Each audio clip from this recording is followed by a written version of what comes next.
I mean, a client of mine put it beautifully. He said every morning he took his daughter out to school and he'd check the weather forecast because we live in England, right? So he'd check the weather forecast and see whether rain was forecast or not. And if it was forecast for rain, he'd take the umbrella for his daughter.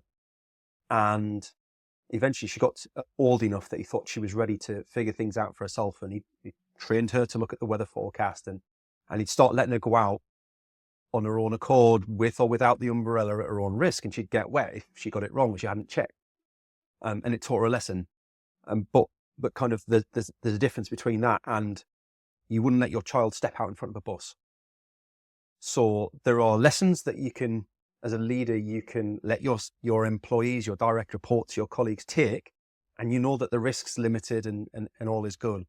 But there are also risks that we need to protect them from and educate them from.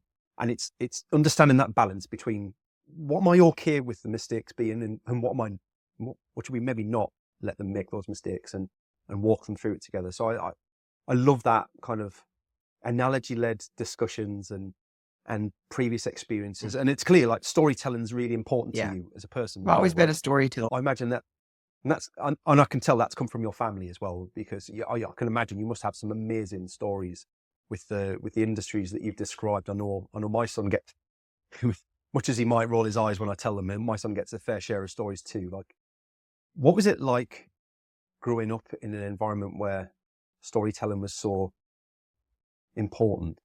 Do you feel like you've kind of took a lot of that forward? I never really gave that much thought. It's just a part of me. And it was just a part of our family.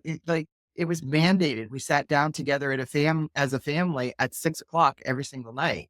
And we would share at least one good thing that happened to us.